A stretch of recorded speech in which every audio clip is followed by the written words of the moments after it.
KB, which AFC team showed you the most this week? The one with the horseshoe. Shock and awe on Saturday night from the Colts against New England. That was incredible. That was your proverbial proton torpedo into the exhaust port. I cannot believe what I saw. Not only in kind of giving Mac Jones his welcome to the NFL moment and baptizing him a little bit, the Taylor experience. This changed things. This changed where the Patriots are going. This changed where the Colts are going. I was never much of a believer in the Jonathan Taylor MVP thing. This is what you call a Heisman moment. You have to have one if you're going to do something crazy. This is Charles Woodson. This is Desmond Howard. You have to have a massive play in a massive game against a team that matters. And he had it. Saturday night. Yep. Guess when he's playing again this week? Saturday night. Saturday night again. Like, he could take the MVP with these national audiences. He really could. We saw Kyler's out. He's out. I think Brady might be out after last night. Rodgers, I think, has to overcome other things that people don't. I was never a believer. I think you have to get to 2,000 yards and you have to have multiple Heisman moments. Not only did they knock off the Pats, Jonathan Taylor really, really matters now, and I think actually is the front runner as we speak right now. I do. I'm going to co-sign with you on the Colts. And all week last week leading up to this game, it was, look, Bill Belichick and the Patriots, they take away what you do best. They stop you, and yet they had no answer.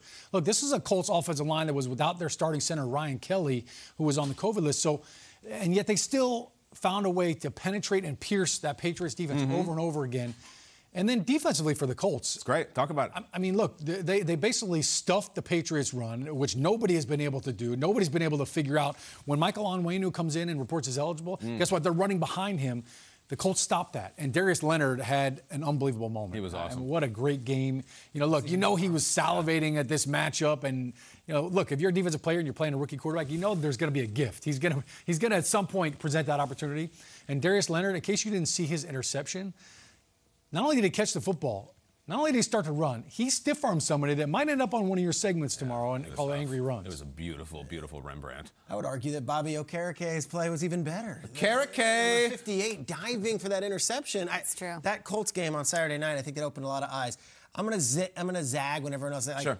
The Chiefs, to me, obviously showed us the most. They had this complete win. It was unbelievable. We went nuts on Friday of it.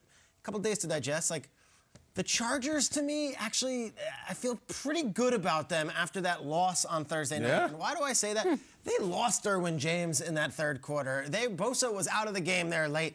And the Chiefs had this wonderful comeback because the Chiefs are champions, but, like, Chargers went into a heavyweight bout. And they went blow for blow with the Chiefs. And I come out of that game, and I'm like, all right, they needed that.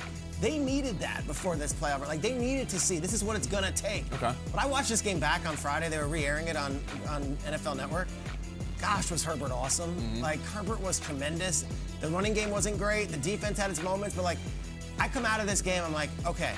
They saw it. They saw it. They bled a little bit. They know what it's up. And they went blow for blow with the This best. feel like Sean's Giants losing to the Patriots that year? Dude, that is exactly right? the comparison. This is the New Year's Eve game. Yeah. You guys lost to the Patriots. You're like, wait, we went blow for blow with them in their best shot.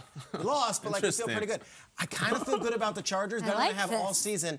After a loss, which is an odd take to have. And if they would have kicked those field goals, then they probably would have won. Singing a different tune. They probably would have converted one of those fourth downs. Yeah. They were really good on Thursday night. And did we learn anything about the Bills? Did you feel...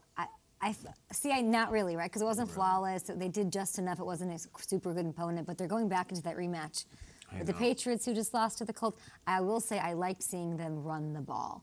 Josh Allen had, I think, 3 rushing attempts in this game. Week 14, he had 12 rushing attempts.